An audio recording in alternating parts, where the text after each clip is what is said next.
Alright guys, jumping right in here, you can see we start off with the 3 sets of 8 of the incline bench press.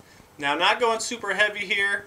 Again, the name of the game of this program is to continue to build the weight up and increase the number of sets and reps, and that in turn is going to send the signal to our body that we want to build more muscle, and putting ourselves in a caloric deficit, that's going to be what helps us retain muscle as we lose fat. Now, one thing I wanted to show here is I see a lot of people in the gym flare their elbows out like this, and I used to do it too. Not only can you not put up as much weight this way, it's a great way to impinge your shoulder or hurt your shoulder in some other way. Trust me, I've done it. What you're going to want to do instead is, you can see Amy has her arms at about a 45-degree angle. You can see her pec is stretching, contracting, stretching, contracting, and she's not putting her shoulder at risk for an injury. That's how you want to do it. Next, we did the overhead press for 3 sets of 8.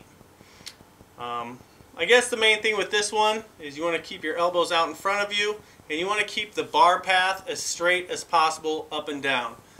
You can see that I move my head out of the way to keep the bar straight, and then I control the weight on the way down. Now, I had to get after Amy a little bit right here because she was doing the top portion of the movement correctly, but then she just let the weight fall. That's only half a rep, guys. It takes muscle to control the weight on the way down, and if you're only pushing the weight up and letting gravity bring it down, there's a good chance of you hurting yourself, and also it's only half a rep. Next, we did 3 sets of 8 of the skull crushers.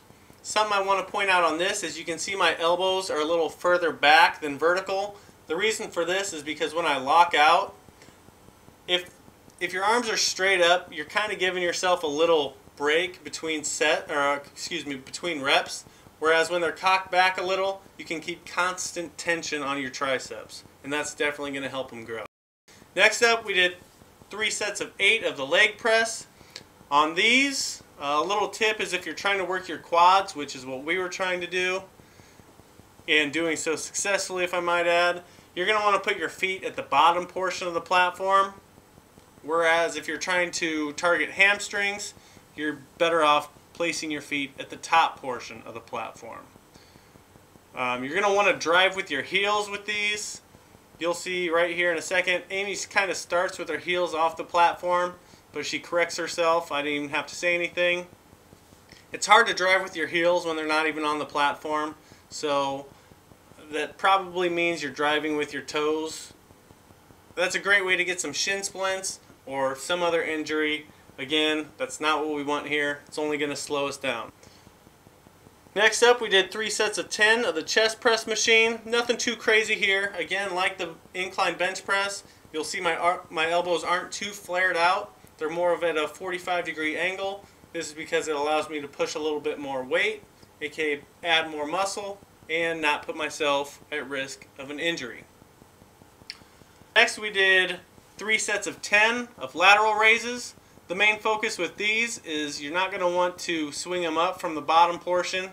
You're going to want to bring them to a standstill, take out all the momentum, and just really focus on bringing the weight up using your side delts. Nothing too crazy. Moving right along, we did 3 sets of 10 for the tricep rope extensions.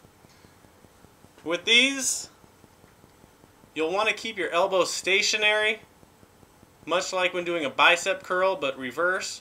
And you're also going to want to pull the rope apart at the bottom portion of the movement. That's going to be the icing on the cake when trying to target the triceps. If you see a lot of people going too heavy, they'll bring the rope down, but they won't be able to separate it at the end. That's a good indication that you've gone too heavy. Lighten up the weight, and that way you'll be able to really feel it in your triceps. Just about wrapping up, we did 3 sets of 10 for the Smith machine calf raises. They didn't have any boards or platforms that we could use, so we just stacked a couple plates on top of each other, and it seemed to work out pretty well. My main tip with these is you're not going to want to bounce up and down. Again, I hate to sound like a broken record, but that's going to be a good indication you're going too heavy. You want to really squeeze your calf muscles towards the top of this movement. If you can't hold it there for a half a second or a second, you're going too heavy and you're not going to build muscle. A lot of people talk about not being able to build calves. Well, part of it might be genetics, but part of it might be you're going too heavy and you're just going through the motions. And to wrap everything up, we just did 3 sets of 20 crunches. Nothing too crazy here. I would just recommend, as always, don't use too much momentum. Focus on contracting your stomach. You can do these anywhere. That's what I like about them. That's it, guys. Hope you enjoyed the workout, and we'll see you next week.